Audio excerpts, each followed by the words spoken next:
जैसा दोस्तों मैंने आपको कहा था कि जब आप अपने आबाई शहर में जाते हैं और ख़ास तौर पे जो त्योहार होते हैं जैसे ईद का त्योहार है वो मनाने जाएँ तो आपको आपके पुराने जो दोस्त हैं वो मिलते हैं जिनके साथ आपने बहुत ज़्यादा टाइम गुज़ारा होता है और वो आपके मिज़ाज को समझते हैं, आप उनके मिज़ाज को समझते हैं। तो ऐसे जो दोस्त होते हैं वो इंसान की ज़िंदगी में बड़ा एक आपको एक सहारा देते हैं, एक गैर महसूस तरीके से आपको सपोर्ट करते हैं। तो मैं जहाँ पर भागलपुर में आया हूँ तो मेरे भी एक बहुत पुराने दोस्त हैं, तो मैंने सोचा कि मैं उनसे आपकी मुलाकात करवाऊँ और उनसे बातचीत करते हैं। आज ईद का दिन है और ये जो मेरे पुराने दोस्त हैं, ये जर्नलिस्ट हैं, मेरी तरह जर्नलिस्ट हैं और मुझसे सीनियर हैं। तो इनके से मैंने बहुत कुछ सीखा भी है और अभी भी सीख रहा हूँ। तो आज ईद का दिन है। अकरम साहब आपको ईद मुबारक। खैर मुबारक।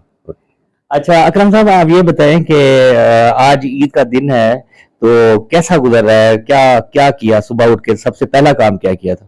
सबसे पहले उठते हुए तो आंखें खोलता है बंदा, उसके बाद बाकी जो मामूल के काम होते हैं वो करता है।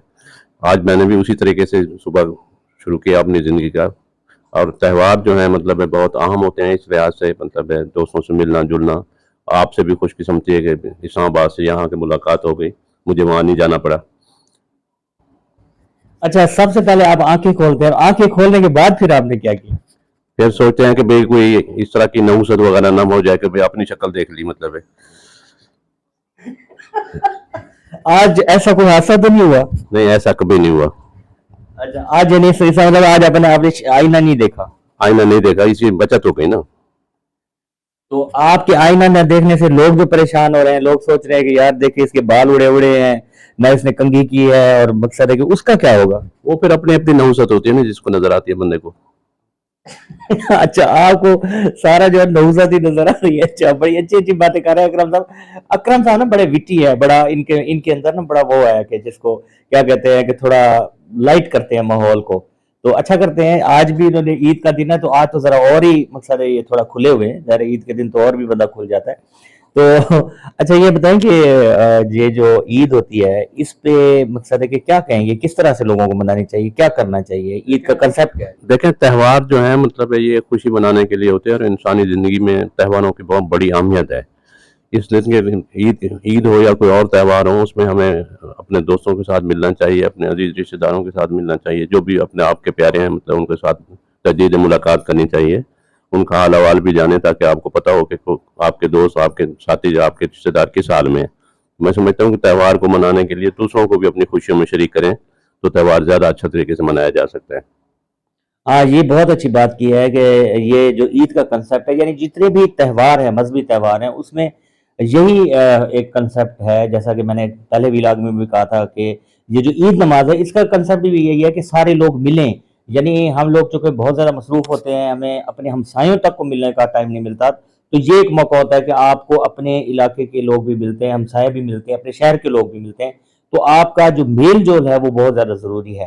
अकरम साहब आप माशाल्लाह सीनियर जर्नलिस्ट हैं और आपने काफ़ी टाइम गुजारा है इस प्रोफेशन में और मैं भी यहाँ पे रहा हूँ भावलपुर में और मैं समझता हूँ कि यहाँ पे सहाफ़त करना और एक प्रोफेशनल सहाफ़त करना जो है बहुत ज़्यादा मुश्किल है। ख़ास तौर पे जो एक फाइनेंशियल हवाले से कुछ इदारे जो है वो कुछ मकसद रिटर्न नहीं करते। तो क्या कहेंगे कि किस तरीके से हम यानी जो अपने प्रोफेशन जर्नलिस्ट हैं यहाँ पे जो जिनको ओएसआर कहा जाता है यानी आउट स्टेशन रिपोर्टर्स कहा जाता है, उनको किस तरह से, अब इतनी महंगाई है, क्या करना चाहिए इदारों को या हुकूमत को?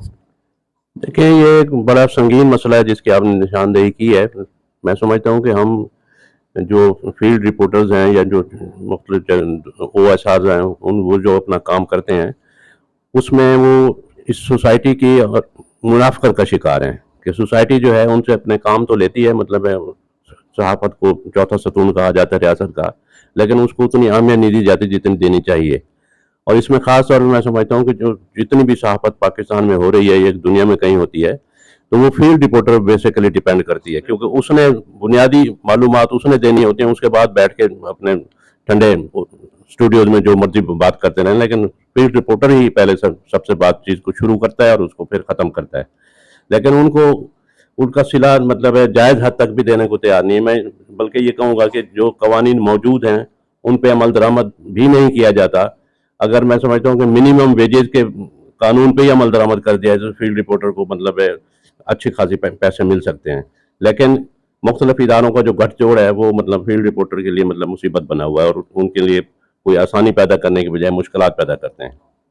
अच्छा, इसमें देखें एक चीज़ ये भी सामने आती है ना कि अगर आप अपने यानी कि कोई तरह अपने रिपोर्टर को एक मुनासिब माकूल तनख्वाह नहीं देता आज के महंगाई के दौर में, तो ज़ाहिर है उसने सर्वाइव तो करना है ना, मकसद है कि उसकी फैमिली भी होती है, तो वो उसने सारा कुछ अपने मामलात चलाने होते हैं।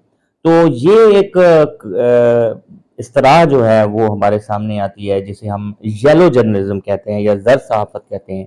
तो ज़र्द सहाफ़त जो है वो आप समझते हैं कि ये इस गैर महसूस तरीके से तो ये खुद लाइसेंस दे रहे हैं ये इदारे? यकीनी बात है कि जब इंसान जो सहाफ़त में है काम कर रहा है और माशी मसाइल का शिकार है तो वो दूसरी राहें तलाश करता है।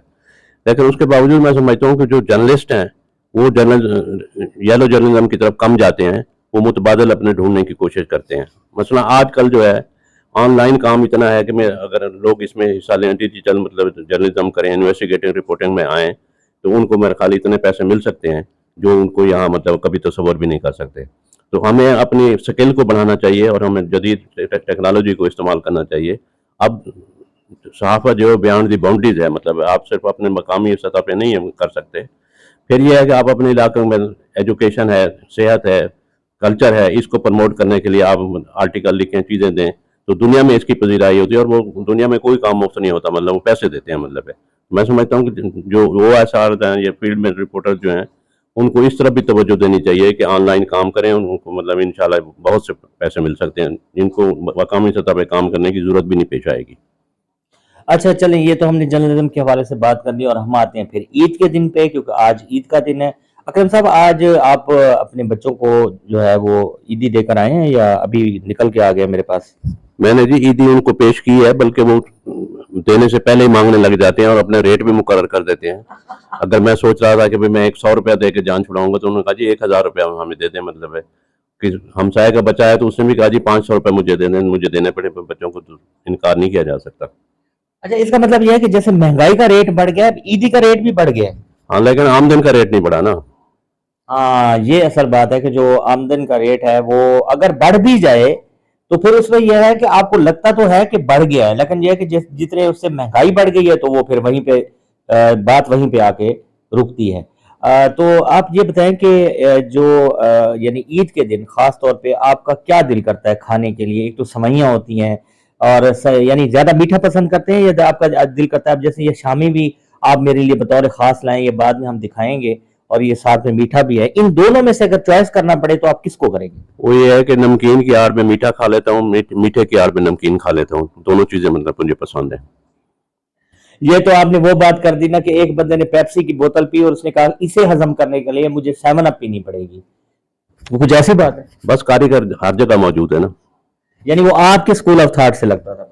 नहीं, आपके स्कूल ऑफ थॉट का है, मतलब मैंने तो आपको इसलिए बताया। चलें जी अकरम साहब, मेरे जो पुराने दोस्त थे, मैंने कहा गाइस आपको इनसे मुलाकात करवाएं, और ये भी बहुत अच्छा होता है कि आप बताएं ना कि भाई आपका जो पुराना दोस्त है वो किस तरह से आपके साथ गपशप करता है। और खास तौर पे आज ईद का दिन था, बल्कि था नहीं है, तो आज ईद का दिन है, तो आज के दिन जो है ये अक्सर की गपशप हुई, लाइट से गपशप हुई, कुछ हमने जर्नलिज्म के हवाले से भी बातें की। हो सकता है कि आपको ये बातें पता ना हो जो हमने सहाफत के हवाले से बातें की। जो सहाफ़ी आपको खबरें देते हैं उनको जो प्रॉब्लम्स हैं वो अक्सर इतने हाईलाइट नहीं होते। लोग खबरें देखते हैं लेकिन खबरें देने वालों की खबर नहीं ली जाती। तो अभी तक के लिए मुझे इजाज़त दीजिए, फिर आपकी खिदमत में हाजिर होऊंगा। हमारे चैनल को लाइक और सब्सक्राइब लाजमी करें, हम बड़ी मेहनत करते हैं आपके लिए वीलॉग बनाने के लिए। तो इसके साथ ही अल्लाह।